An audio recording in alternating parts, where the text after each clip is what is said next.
Hello everyone, आज हम करेंगे डाइजेस्टिव सिस्टम। डाइजेस्टिव सिस्टम में क्या होता है? डाइजेशन होता है। और डाइजेशन होता क्या है? फूड के कॉम्प्लेक्स मॉलिक्यूल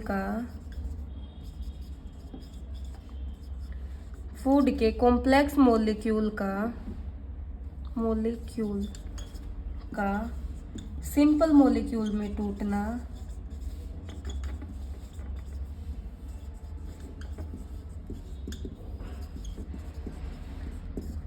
डाइजेशन कहलाता है। अब वो कॉम्प्लेक्स मॉलिक्यूल कौन से होंगे? जैसे कार्बोहाइड्रेट है,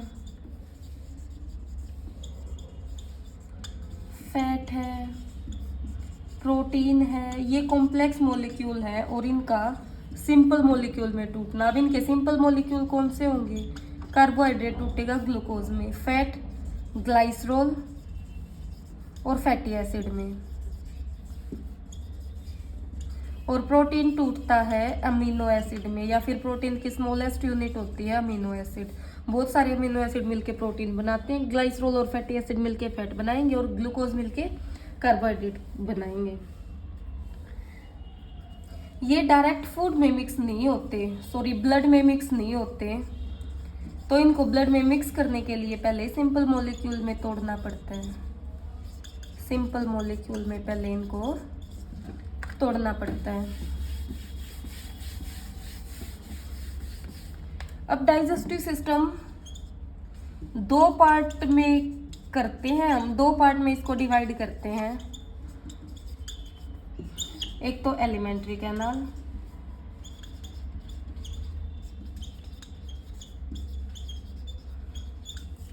कैनाल और दूसरे में हो गया सलाइवरी ग्लैंड,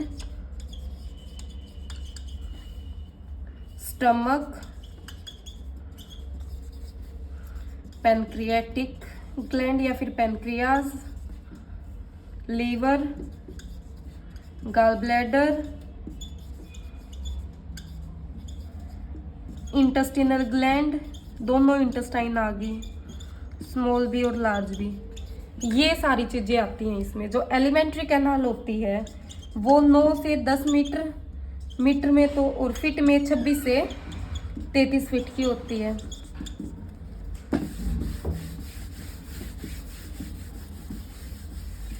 अब इसका थोड़ा सा छोटा सा डायग्राम बनाते हैं, रफली बस समझने के लिए।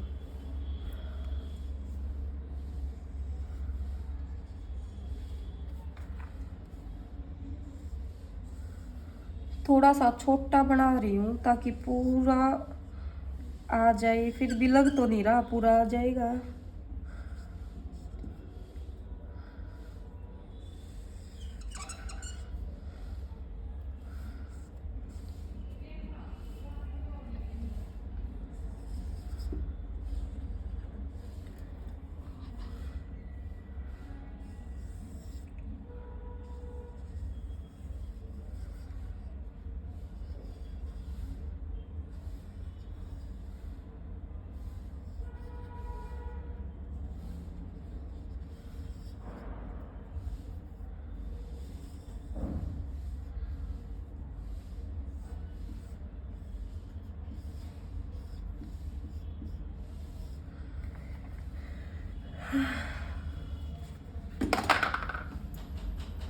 ये पार्ट है माउथ,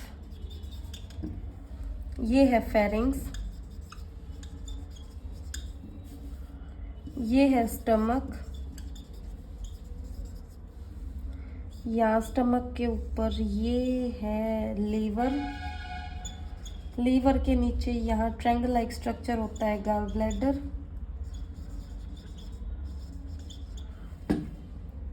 गॉल ब्लैडर, यहाँ पर लीफ लाइक स्ट्रक्चर होता है, वो होता है पैनक्रियाज,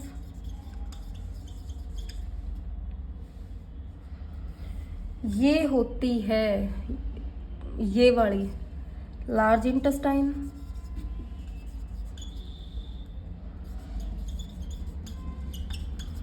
और लार्ज इंटेस्टाइन के आगे ये वाली होती है स्मॉल इंटेस्टाइन।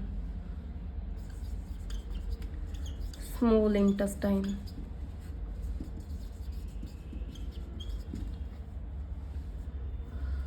अब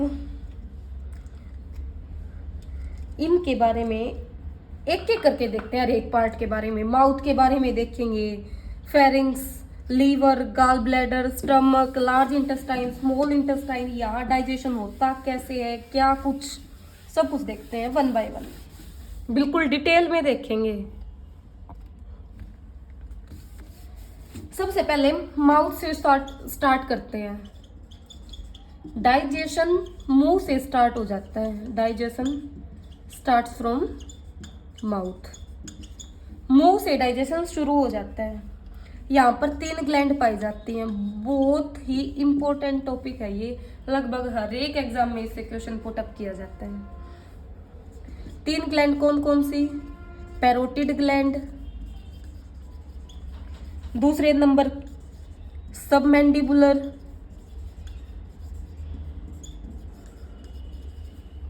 और तीसरे नंबर पे सबलिंगुअल।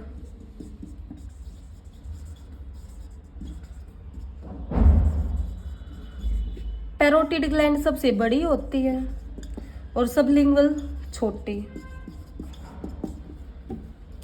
अब ये काम क्या करती हैं तीनों की तीनों ग्लैंड? ये एंजाइम को सीक्रेट करती है, लाइसोजाइम, टाइलिन। तो ये लाइसोजाइम, LYSO,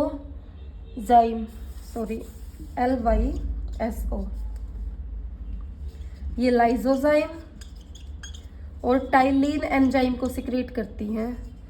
पी यहाँ पे साइलेंट होगा पी। अब लाइसोजाइम क्या करता है? ये एक माइल्ड एंटीबायोटिक का काम करता है। माइल्ड एंटीबायोटिक का मतलब क्या है? जो भी फूड में हार्मफुल बैक्टीरिया होते हैं या फिर फूड के साथ एंटर कर जाते हैं, उनको ये किल कर देता है। तो लाइसोजाइम का काम क्या है? ये माइल्ड एंटीबायोटिक का काम करता है, हार्मफुल बैक्टीरिया को किल कर देता है। दूसरा टाइलिन। टाइलिन क्या करता है? टाइलिन जो स्टार्च है, स्टार्च को ये माल्टोज में तोड़ देता है। तो स्टार्च माल्टोज में टाइलिन की हेल्प से कन्वर्ट होती है। ये तो था माउथ का कंप्लीट हो गया। इसमें 3 ग्लैंड होती हैं, पैरोटिड, सबमैंडिबुलर और सबलिंगुअल। 2 एंजाइम सीक्रेट करती हैं ये, एक तो है टाइलिन और एक लाइसोजाइम। अब इनके काम भी देख लिए। जो लाइसोजाइम है वो माइल्ड एंटीबायोटिक का काम करता है, बैक्टीरिया को किल कर देता है। और ये स्टार्च को किस में तोड़ देता है? टाइलिन ये स्टार्च को माल्टोज में तोड़ देता है। अब बात करते हैं हम ईसोफेगस की। ईसोफेगस, इसके बारे में देखते हैं। ईसोफेगस के ऊपर इसके 3 पार्ट होते हैं। एक तो इसमें गलेट पाया जाता है, दूसरे नंबर पे ग्लोटिस और तीसरे नंबर पे एपिग्लोटिस। अब इनके काम देखते हैं। एसोफेगस के गलेट पार्ट से फूड एंटर करता है। गलेट से फूड अंदर जाएगा, ग्लोटिस से एयर अंदर जाएगी। और अब ये क्या काम करेगा एपिग्लोटिस? जब फूड अंदर जा रहा होगा तो ग्लोटिस के ऊपर ये एक कवर बना देगा, या फिर मतलब एक कवर को लगा देगा ये, ताकि जो फूड है वो ऑक्सीजन पाइप में ना जाए। एयर पाइप, विंड पाइप बोल दो या ऑक्सीजन पाइप बोल दो इसको। तो ये क्या काम करता है एपिग्लोटिस? जब हम खाना खाते हैं तो ये ग्लोटिस के ऊपर एक कवर लगा देता है ताकि फूड इसमें ना जाए। और कई बार खाना खाते वक्त हम बोलते हैं तो ये जो कवर होता है वो रिमूव होता है, तो उस टाइम पे कई बार फूड जो है वो ऑक्सीजन पाइप में भी चला जाता है। तो मतलब फिर खांसी वगैरह आती है हमें। इससे हम उस फूड को मतलब वहां से निकालने की कोशिश करते हैं। अगला पार्ट आ गया स्टमक का। इस शेप का था स्टमक। एक मिनट, यो था स्टमक, थोड़ा और चौड़ा कर लिया। एक पार्ट यो हो गया, दूसरा पार्ट यो हो गया, तीसरा पार्ट यो हो गया। अब ये जो इसके 3 पार्ट होते हैं, एक तो कार्डियक, दूसरा पार्ट फंडिक, स्टमकार, तीसरा पाइलोरिक। अब तीनों को 1 बाय 1 देखते हैं।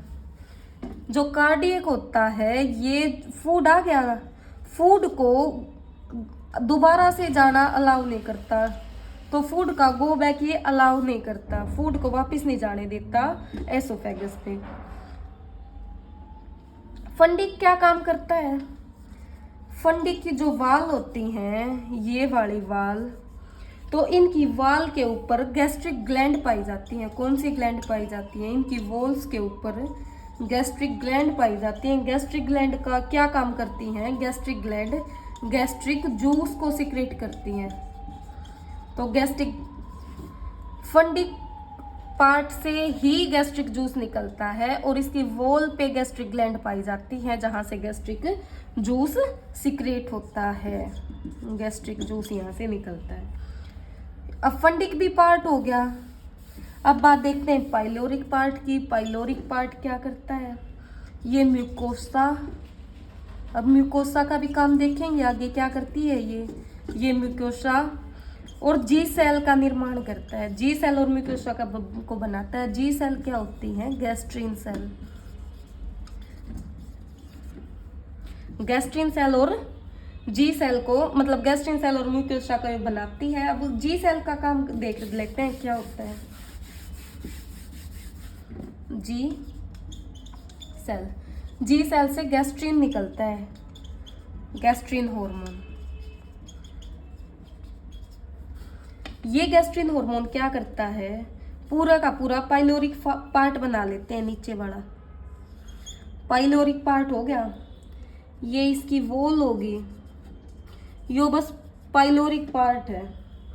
इसके ऊपर होती है यहाँ डी सेल प्रेजेंट, यहाँ प्रेजेंट होती है इसके ऊपर पैरिटल सेल, यहाँ पे प्रेजेंट होती हैं जी सेल जो निकल रही हैं पाइलोरिक पार्ट से, मेन का निर्माण हो रहा है। यहाँ पे होती हैं चीफ सेल। कौन सी सेल?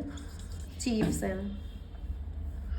अब जो जी सेल है, इस सेल से गैस्ट्रिन हार्मोन निकलता है। ऊपर लिखा है गैस्ट्रिन हार्मोन। तो ये गैस्ट्रिन हार्मोन क्या काम करता है? ये पेरिटल सेल है और चीफ सेल है, इन दोनों को एक्टिवेट करने का काम करता है। चीफ सेल को और पेरिटल सेल को ये एक्टिवेट करता है जी सेल में जो गैस्ट्रिन हार्मोन है। तो जी सेल से क्या निकला? जी सेल से निकला गैस्ट्रिन हार्मोन। गैस्ट्रिन हार्मोन किस एक्टिवेट करता है? पेरिटल सेल और chief cell. Parietal cell HCl का निर्माण करती हैं, HCl को बनाती हैं, HCl का ये निर्माण करती हैं। और HCl क्या काम करता? और चीफ सेल प्रोरेनिन और पेप्सिनोजन, इन दोनों का निर्माण करती है। पेप्सिनोजन, ये दोनों इनएक्टिवेट होते हैं, एक्टिव नहीं होते, इनएक्टिव होते हैं। तो HCl इन दोनों को एक्टिव करने का काम करता है। HCl क्या करेगा? अब ये HCl है, ये प्रोरेनिन को एक्टिव करेगा,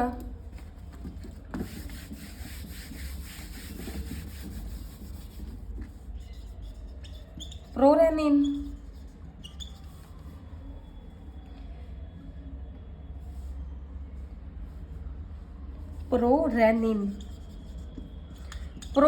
रेनिन को एक्टिव करके रेनिन में कन्वर्ट कर देगा। और पेप्सिनोजन को एक्टिव करके, पेप्सिनोजन को ये एक्टिव करके पेप्सिन में कन्वर्ट कर देता है। ये काम करता है ये पाइलोरिक पार्ट। अब इसके जो बीच वाला पार्ट है फंडिक पार्ट, उससे क्या क्या रिलीज होता है, वो क्या क्या सिक्रेट करता है फंडिक पार्ट, ये देख लेते हैं। फंडिक पार्ट से गैस्ट्रिक जूस, जो उसकी वाल थी, गैस्ट्रिक ग्लैंड वहां मिल रही थी, वहां से गैस्ट्रिक जूस सिक्रेट हो रहा था। HCl को ये सिक्रेट करता है, रेनिन, पेप्सिन, म्यूसिन, लाइपेज, इन सबको ये सारे के सारे फंडिक पार्ट से रिलीज होते हैं। और इनका काम भी देखेंगे हर एक पार्ट का, या फिर हर एक एंजाइम बोल लो कि किसका क्या काम है। अब HCl क्या काम करता है? HCl की वजह से जो स्टमक का जो pH होता है वो एसिडिक होता है। 1.5 से लेके 1.8 तक ये स्टमक के pH को कर देता है। और HCl काम क्या करता है? ये फूड की लुगदी बना देता है, जो जिसे हम काइम बोलते हैं। फूड की लुगदी बना देता है जिसे काइम बोलते हैं, और आसानी से उसका डाइजेशन हो जाता है। माउथ में, मुंह में 30% डाइजेशन हो जाता है कार्बोहाइड्रेट का।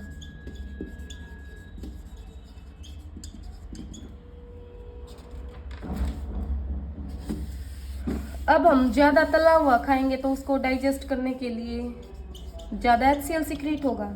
अब ज्यादा HCl सिक्रीट होगा तो ये इस एसिडिक है नेचर में, तो एसिडिटी बनाएगा ये। अब एसिडिटी बनाएगा तो उस पार्ट को बेसिक भी करना पड़ेगा। तो अब क्या होगा? हमने पढ़ा था पाइलोरिक पार्ट के बारे में। पाइलोरिक पार्ट से म्यूकोसा और जी सेल का निर्माण हो रहा था। तो म्यूकोसा क्या काम करेगी? ये जो HCl का pH है उसको न्यूट्रल करने में हेल्प करेगी, उसके साथ मिक्स होकर। ठीक है, म्यूकोसा का भी काम देख लिया। ये जो HCl ने बहुत ज्यादा एसिडिक कर दिया, उसको ये बेसिक बनाएगी। HCl फूड के बैक्टीरिया को भी किल कर देता है इसके एसिडिक नेचर की वजह से। अब फंडिक पार्ट से रेनिन निकलता है। रेनिन क्या कहाँ पाया जाता है? ये दूध पीने वाले बच्चों में मिलता है। ये प्रोटीन में मिल्क में एक प्रोटीन पाया जाता है जिसे कैसीन बोलते हैं। तो इस कैसीन को ही रेनिन पैरा कैसिनेट में चेंज कर देता है। पैरा कैसिनेट में उसको ये चेंज कर देता है। दूध का सफेद रंग कैसीन की वजह से होता है, और दूध का पीला रंग जैसे गाय के दूध का होता है वो कैरोटीन की वजह से होता है। अब बात करते हैं हम अगले एंजाइम की, पेप्सिन। पेप्सिन क्या काम करता है? फूड में जो प्रोटीन होता है उसको ये अमीनो एसिड में तोड़ देता है। अमीनो एसिड में ये उसको तोड़ देता है। अब बात करते हैं म्यूसिन की। ये भोजन को चिकना बना देता है। अब बात करते हैं लाइपेज की। लाइपेज क्या काम करेगा? जो फैट है उसको ग्लाइसरोल प्लस फैटी एसिड में तोड़ देगा। प्रोटीन को अमीनो एसिड में तोड़ेगा पेप्सिन, और लाइपेज क्या करेगा? फैट को ग्लाइसरोल और फैटी एसिड में तोड़ देगा। अब ये देखते हैं फूड को किस पार्ट में क्या बोला जाता है। जब फूड मुंह में होगा, माउथ में होगा, तो उसको बोलस बोलते हैं, बोलस। जब फूड स्टमक में होता है तो उसको काइम बोलते हैं। जब फूड इंटेस्टाइन में होता है तो उसको काइल बोलते हैं। ये एग्जाम्स में पूछे भी जाते हैं। माउथ में फूड को बोलस बोलते हैं, स्टमक में काइम बोलते हैं, और इंटेस्टाइन में इसको काइल बोलते हैं, काइल। अब फूड एसिडिक किसकी वजह से हुआ? HCl की वजह से। अब ठीक है, स्टमक में था भाई, चलो ठीक है, एसिडिक नेचर था, कोई प्रॉब्लम नहीं है। लेकिन अब आगे स्टमक से ही आगे इंटेस्टाइन में जाएगा, तो वहां जाने के लिए इसको बेसिक होना चाहिए। इंटेस्टाइन इतने एसिडिक पार्ट को टॉलरेट नहीं कर पाएगी, तो ये इंटेस्टाइन में जाने के लिए एसिड बेसिक होना चाहिए। एसिडिक को इंटेस्टाइन टॉलरेट नहीं करेगी। अब फूड को इंटेस्टाइन में भेजने के लिए बेसिक बनाएंगे, तो वो बेसिक कैसे बनेगा? इसके लिए गाल ब्लैडर एक इम्पोर्टेंट रोल प्ले करता है फूड को बेसिक बनाने के लिए, जब ये आगे इंटेस्टाइन में जाएगा। तो अब ये गाल ब्लैडर बनता कहाँ है और ये स्टोर कहाँ पे होता है? तो गाल ब्लैडर लीवर में बनता है, बाइल जूस इसमें एक इम्पोर्टेंट रोल प्ले करता है। बाइल जूस बनता कहाँ है और स्टोर कहाँ पे होता है? तो ये लीवर में बनता है और गाल ब्लैडर में ये स्टोर होता है। ये फूड को बेसिक बनाएगा, जो कि स्टमक में एसिड था इंटेस्टाइन में जाने से पहले। बाइल जूस में कोई भी एंजाइम नहीं मिलता। ये ग्रीन येलो कलर का होता है, ग्रीन येलो इन कलर। अब बाइल जूस के बारे में देख लेते हैं थोड़ा सा। बाइल जूस ये तो देख लिया, ये बनता कहाँ है और स्टोर कहाँ पे होता है। बाइल में एक तो बाइल साल्ट मिलते हैं, दूसरा इसमें बाइल पिगमेंट मिलते हैं। बाइल साल्ट और बाइल पिगमेंट मिलते हैं। अब बाइल साल्ट में को क्या क्या होता है? बाइल साल्ट में सोडियम टोरोकोलेट होता है, सोडियम टोरोकोलेट और सोडियम ग्लाइकोलेट होता है। ये काम क्या करते हैं? सोडियम टोरोकोलेट और ग्लाइकोलेट ये फूड का जो पीएच है उसको 7.5 से 7.8 तक बढ़ा देते हैं और फैट का इमल्सिफिकेशन करते हैं। इमल्सिफिकेशन भी आगे देखेंगे क्या होता है। फैट का ये इमल्सिफिकेशन करते हैं। अब बाइल साल्ट के बारे में देख लिया, इसमें सोडियम टोरोकोलेट होता है, सोडियम ग्लाइकोलेट होता है। ये दोनों क्या करते हैं? पीएच को बढ़ा देते हैं। बाइल पिगमेंट में क्या क्या पाया जाता है? बाइल पिगमेंट में एक तो बिलीरुबिन होता है और एक बिलीवेरडिन होता है। बिलीरुबिन और बिलीवेरडिन, ये बिलीरुबिन क्या करता है? जॉन्डिस में येलो कलर हो जाता है, तो ये जॉन्डिस में येलो कलर के लिए रिस्पॉन्सिबल होता है बिलीरुबिन, येलो कलर के लिए। बिलीवेरडिन क्या काम करता है? इसमें क्या पाया जाता है? इसमें एक तो यूरोबिलिनोजिन पाया जाता है, यूरोबिलिनोजिन, और दूसरा स्टर्कोबिलिनोजिन।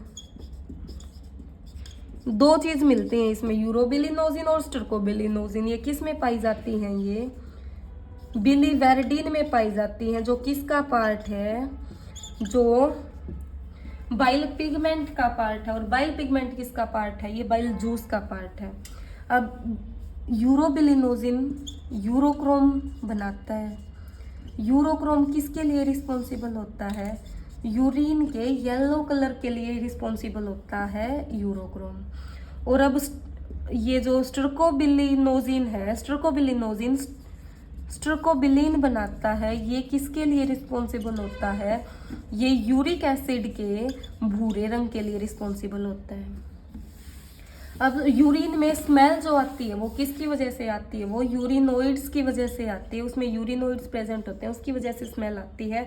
और जो यूरिक एसिड है उसमें स्मेल किसकी वजह से आती है? उसमें इंडोल और स्केटोल की वजह से स्मेल आती है।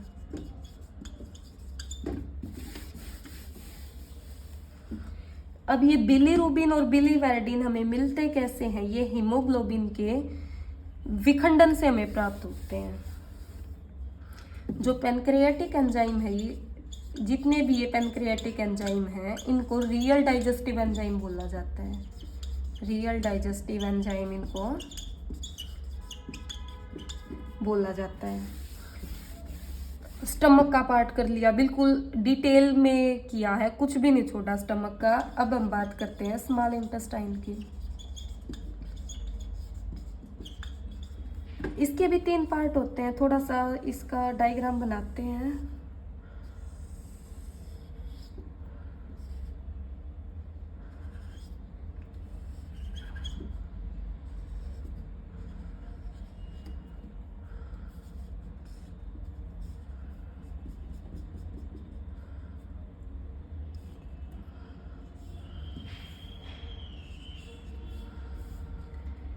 तीन पार्ट होते हैं, उन तीनों पार्टों का नाम क्या है? डुओडेनम, जेजेनम,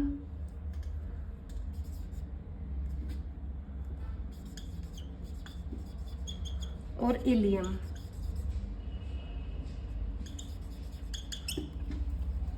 अब तीनों के बारे में देखते हैं।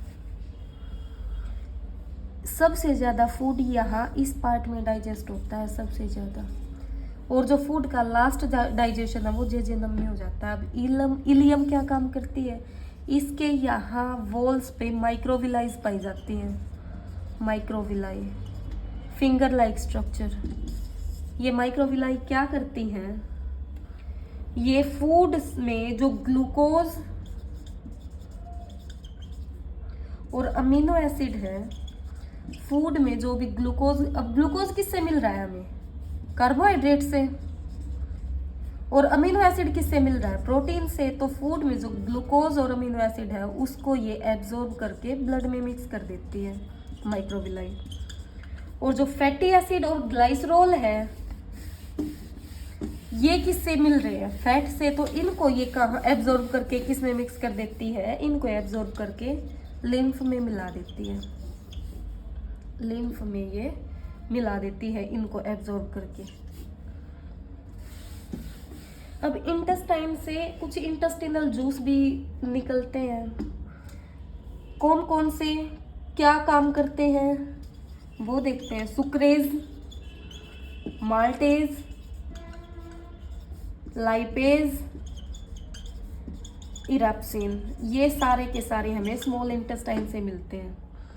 सुक्रेज क्या काम करता है, जो सुक्रोज होती है उसको ये ग्लूकोज और फ्रुक्टोज में तोड़ देता है, ग्लूकोज प्लस फ्रुक्टोज में उसको ये तोड़ देता है, किसको, सुक्रोज को। सुक्रोज किस में टूटेगी, ग्लूकोज और फ्रुक्टोज में, किसके हेल्प से, सुक्रेज के हेल्प से। माल्टोज, माल्टेज क्या काम करेगा, जो स्टार्च है वो माल्टोज में टूट रही थी टाइलिन की हेल्प से, हमने देखा था।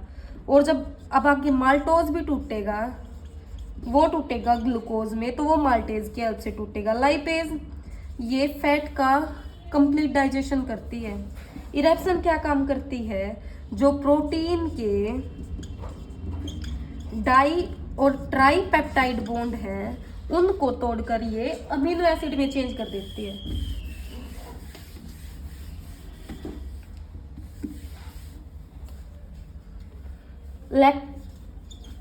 एक और था एंजाइम जो सिक्रीट हो रहा था, या इंटेस्टिनल जूस बोल लो, वो था लैक्टेज। ये जो लैक्टोज शुगर होती है उसको ग्लूकोज प्लस ग्लैक्टोज में तोड़ देता है, लैक्टोज ग्लूकोज और ग्लैक्टोज में तोड़ देता है। लैक्टोज शुगर ह्यूमन मिल्क में मिलती है और सबसे ज्यादा ये गधी के दूध में पाई जाती है।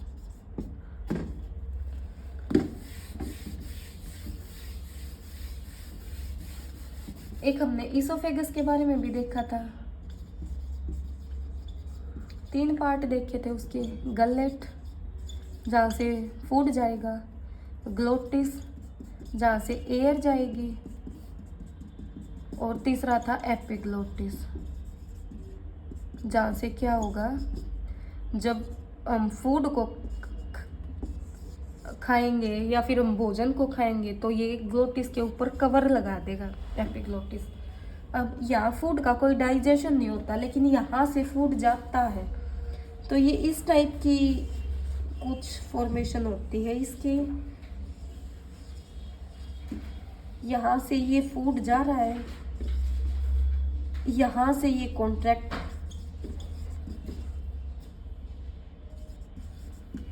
और ये रिलैक्स हो रही है। ये मूवमेंट है, इस मूवमेंट को पेरिस्टेलिस मूवमेंट बोला जाता है, पेरिस्टेलिस। अगर ये मूवमेंट धीमी है तो फिर कॉन्स्टिपेशन हो जाएगा पर्सन को। अगर ये मूवमेंट फास्ट है फूड की यहाँ से, तो फिर डायरिया हो जाएगा।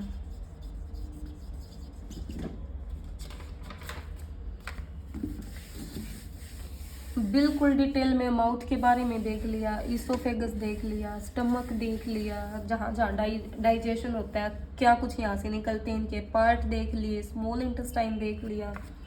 अब देखते हैं large intestine. Large intestine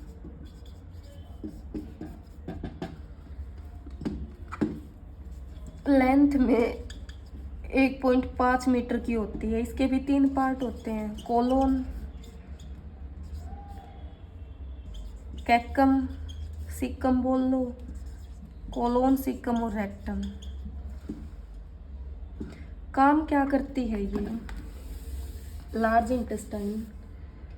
food में जो एक्स्ट्रा वाटर है उसकी मात्रा को एब्जॉर्ब करके, फूड में जितना भी एक्स्ट्रा वाटर है उसकी मात्रा को एब्जॉर्ब करके बचे हुए वाटर को ये, या फिर बचे हुए फूड को, फूड में जितनी भी पानी की एक्स्ट्रा मात्रा थी उसको एब्जॉर्ब करके बचे हुए फूड को ये यूरिक एसिड में कन्वर्ट कर देती है with the help of bacteria.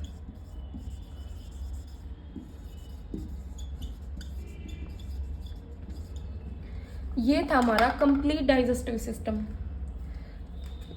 सभी पार्ट थे और उनसे निकलने वाले सभी जूस थे, स्टमक के सभी पार्ट थे। ये था इसका सब कुछ डिटेल में।